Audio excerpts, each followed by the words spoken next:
Assalamualaikum Gus. Waalaikumsalam warahmatullahi. Alhamdulillah saged kepanggih jenengan. Sami-sami. Niki wau rundingan kali Pak Dimol, kali Om Gipong. Lah nggih kula curhat. Pirang dina kene gak sowan nang Gus. Kok wis gak anu maneh. Hatimu udah berubah. Wis nek pas ndek jenengan iki jenengan terangaken wis adem, iso mantep, iso ayem. Nggih ndek griya nyambut gawe, di dalanan Kayak handphone perlu dicas. nggih. Mila niki wau. Ayo po aku terorono sik gak anu maneh. Perlu direfresh. Di-refresh. Nah, bagaimana agar hati kami niki tidak mudah berubah? Mangis mantep, wis iso pancet mantep. Istilahnya mungkin kula di urusan nyambut damel niki kena Covid rada sepi. Jarike pasrah wong rejeki ana sing ngedung, tapi mudah berubah. Mantep niki kalah. Terus pundi? Wingi-wingi supaya mantep wingi-wingi terang. Maru antuk rong dino ngelu maneh. Sowan. Terus pundi, Gus? Iya. Kersane manah niki saged mantep, saged tawakal, sak piturute. Ya itulah yang diajarkan Nabi kita dalam doanya. Allahumma tsabbit qalbi ala dinik. Kalau Nabi berdoa begitu, itu mewakili umatnya. Nabi diangkat Nabi, pastilah di atas makom sabat. Sabat itu tetap stabil, mantep. Itu doa itu diajarkan kepada umatnya, hendaknya Gimana, Gus? senantiasa memohon kepada Allah, Allahumma tsabbit qalbi ala dinik. Yang artinya, ya Allah, tetapkanlah hatiku berpijak pada kebenaran agamamu. Ya Allah, hatiku lo niki lo mola malih. Kadang madhep panjenengan, kadang nyingkur. Kadang eling panjenengan, kadang lali. Sering lali nih. Nyuwun Gusti panjenengan paringi supados saged tansah eling panjenengan. Utawa tansah madhep, tetep mantep.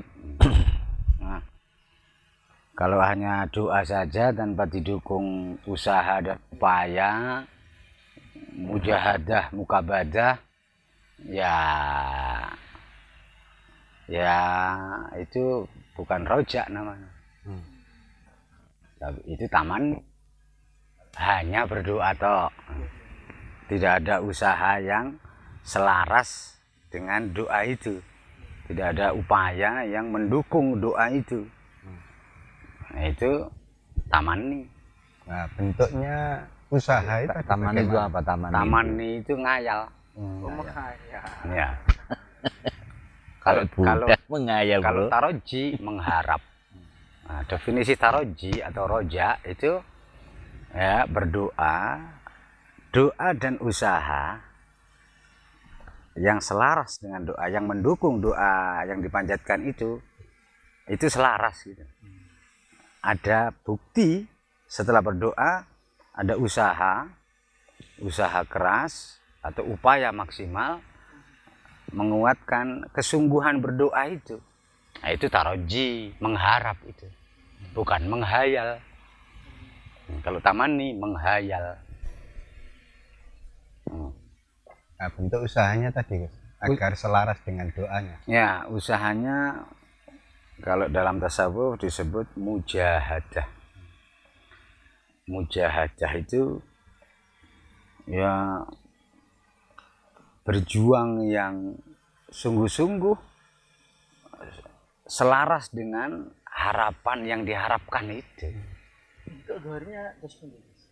Awalnya atau pemulanya ya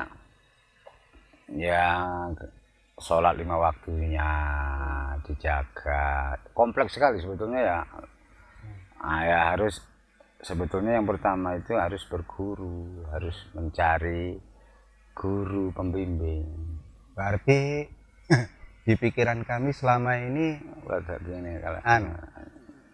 Kalau apa tes pundi niki pikiran kami lo sanjang teng Pak Demul lah ya Pak De awak iki ya wis salat ya wis posoan ki malah terawih aku terus aku tapi nyambut gawe ku sik seret ae. Nah orang awam itu gitu. Nah niku napa ya wis ndonga nangis ya melok qiyamul lailan Ya. nah kok Padahal itu tidak ada hubungannya. Tidak ada hubungannya. Tidak ada hubungannya. Kalau yang dimaksud rizki halal, ya kuat hubungannya. Tapi kalau rizki yang dimaksud orang awam kan pokoknya duwe anu oleh teko sapa itu. Ya, nyambut gawe ini lancar. Iya itu nggak ada hubungannya. Itu sudah kalau hubungannya itu ke watak kita. Rizkimu ditentukan oleh watakmu. Jika watakmu baik, maka rizkimu baik. Atau rizkimu, nasibmu ditentukan oleh watakmu. Sebaik apa nasibmu di dunia ini, ya tergantung sebaik apa watakmu. Watak itu karakter. Sifat yang melekat kuat, sifat yang sudah mendarah daging, mengarakter, mengkristal, jadi karakter, kepribadian. Lah nek gelek sulaya utawa goroh utawa suudon nang wong liya utawa adape gak apik utawa ya jelas rezekine ya tadi itu. Rizkimu tergantung watakmu. Nasibmu tergantung watakmu.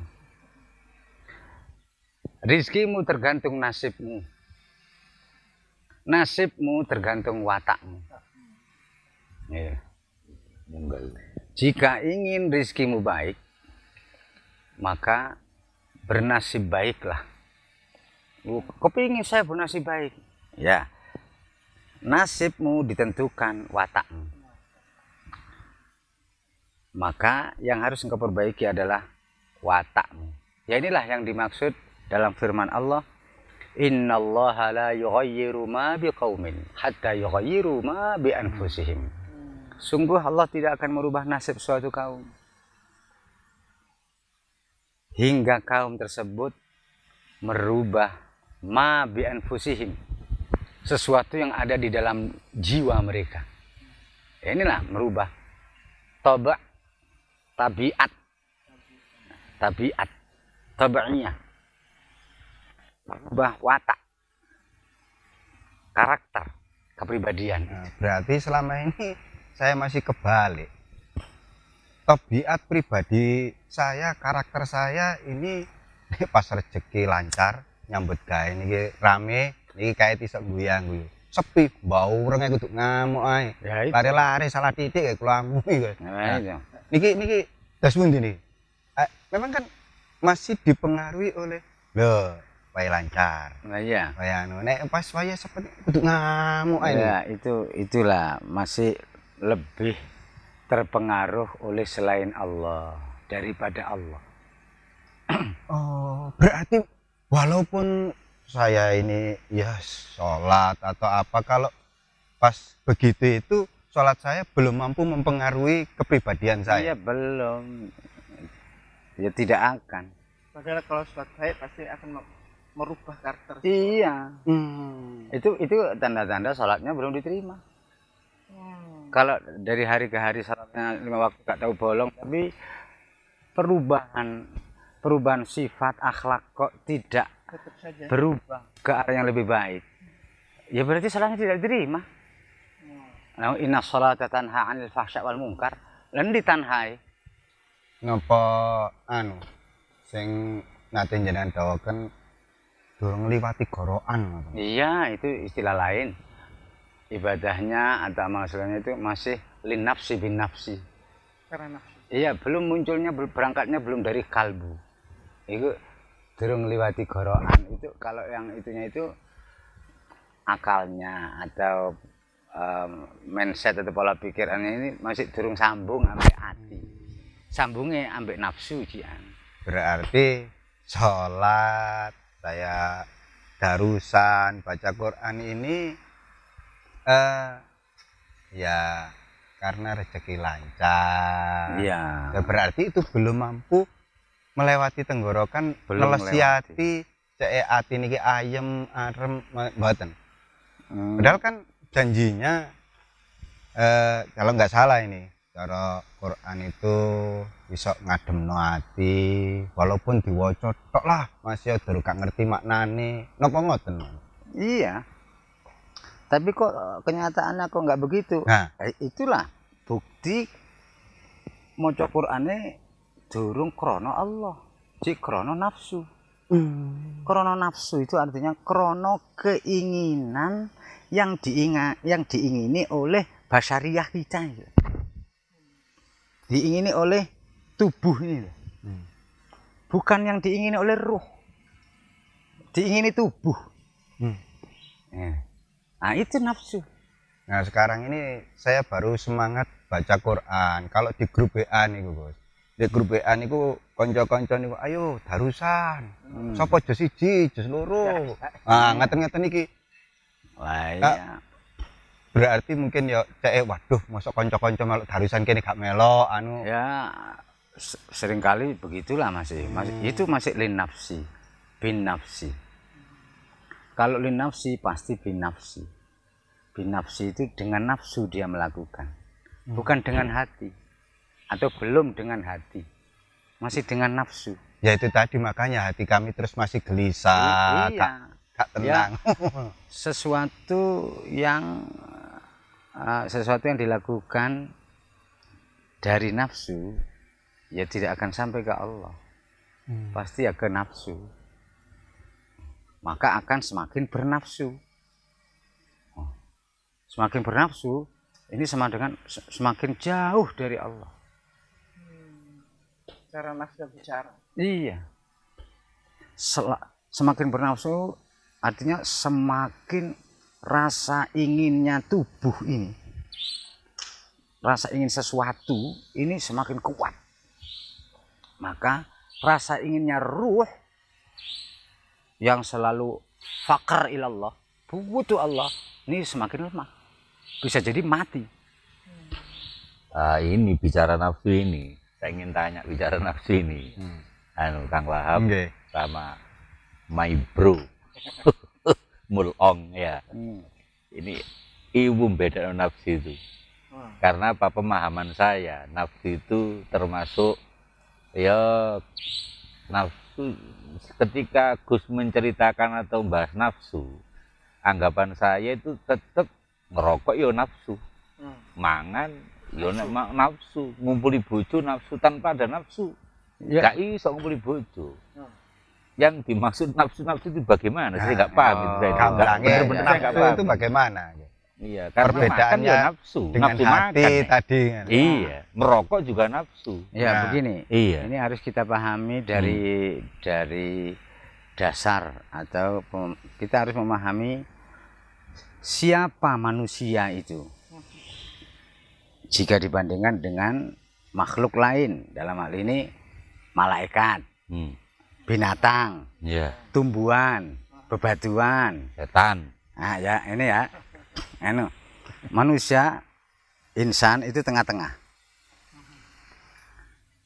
Disebut insan itu setelah ruh dikelambeni jasad.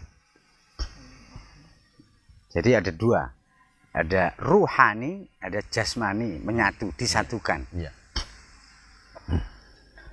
Siapa kita manusia ini yang disebut fi ahsani taqwim, sebaik-baik bentuk yang diciptakan oleh Allah, itu karena ini paling hebat memang jika dibanding di atasnya malaikat.